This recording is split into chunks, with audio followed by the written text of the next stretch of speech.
El comisionado de paz Danilo Rueda se refirió a una carta que le envió a disidencias del Estado Mayor de las FARC tras el asesinato de 4 menores de edad indígenas, al parecer, cuando se opusieron a ser reclutados por el grupo. Respondió a las críticas que ha recibido por el tono de la carta y explicó qué viene en el proceso de paz con ese grupo. Explicó también que aún sin cese el fuego, la mesa con ese grupo podría ser instalada. Entrevista del director de RTVC Noticias, Jairo Patiño.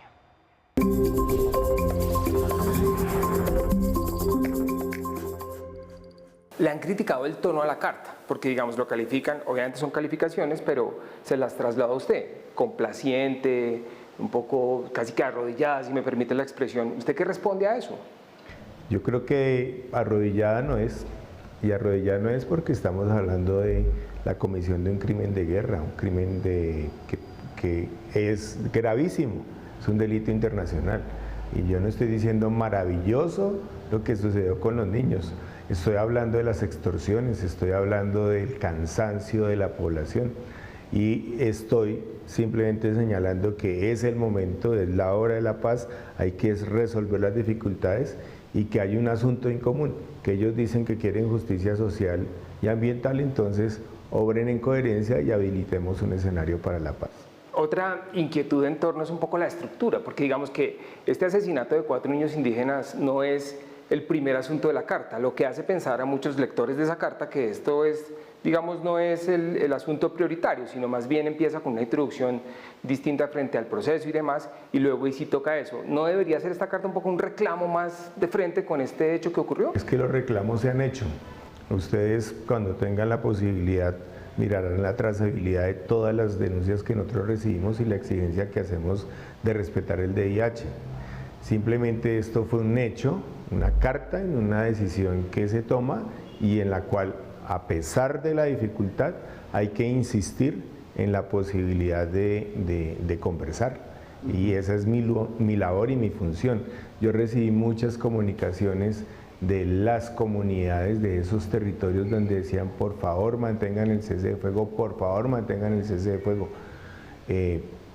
Pero tengo que alentar la esperanza a la gente y decirles nosotros estamos comprometidos en la paz, nosotros hacemos exigencias precisas y mi labor, mi función es persistir y persistir hasta lograr que los diversos grupos armados, en este caso la CNC-FARC, entren en sensatez y a partir de los puntos que tenemos en común construyamos un escenario de conversaciones. Bueno, puntualicemos en eso del estado en el que quedan las conversaciones con este grupo. Ya hay unas decisiones que están anunciadas por el presidente de la República. ¿Qué sigue? Es decir, ¿qué es lo que puede pasar en las próximas semanas? Nosotros estamos esperando una respuesta del MC-FARC en la cual el comunicado de anuncio de suspensión del cese de fuego en estos departamentos está acompañado de se nombra una delegación del gobierno para iniciar las conversaciones. Entonces ellos ya tienen su delegación nombrada. Ahora de lo que se trata es de que si están dispuestos, iniciemos la mesa de conversaciones a la mayor prontitud posible. Sí. En las condiciones en que estamos.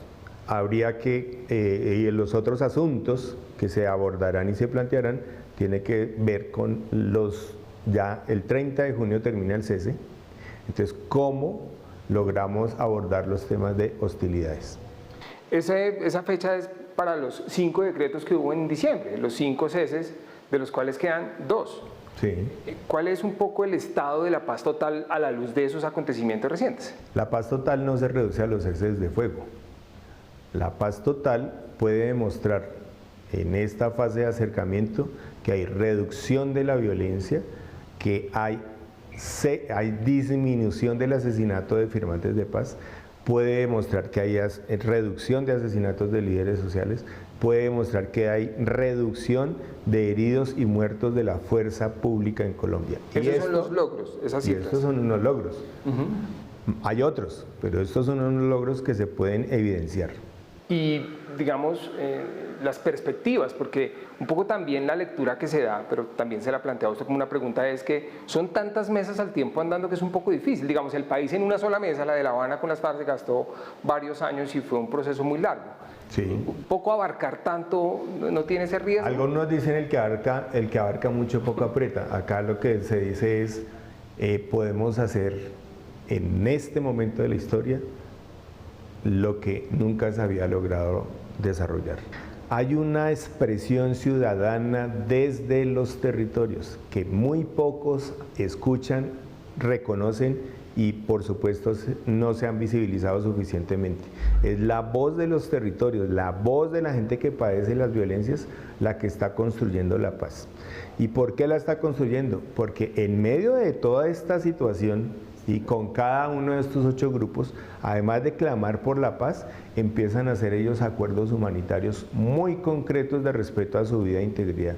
Empiezan a lograr también devolución de niños y niñas. Eso está pasando en los territorios. Eso está pasando, lo que pasa es que no lo conocemos, es difícil reconocerlo. Han logrado que los armados entiendan que es la hora de la paz. Entonces, si esa población, que es la que está sometida a las violencias, está empoderada, ahora, ¿de qué se trata? De que el país más grande, este país que quizás nos ve, se vincule, comprenda, dimensione. Entonces, ahí el poder ciudadano es el que va a llevar a que los que ejercen las violencias participen de una segunda fase, y esa segunda fase es la fase dialógica. La primera fase fue de acercamiento con signos de confianza, tanto en los escenarios urbanos como en los escenarios rurales. ¿Cuánto le queda a esa fase, comisionado?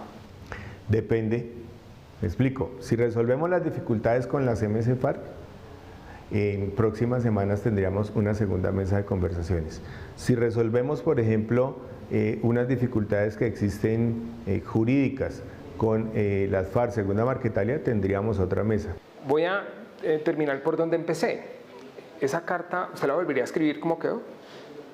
Yo volvería a escribir todas las cartas que sean necesarias. Todas las cartas que sean necesarias. Yo volvería a ir a todos los lugares que sean necesarios por lograr persuadir e invitar a los grupos armados de cualquier naturaleza a que se vinculen en este momento de la historia a la construcción de la paz. Comisionado, muchas gracias.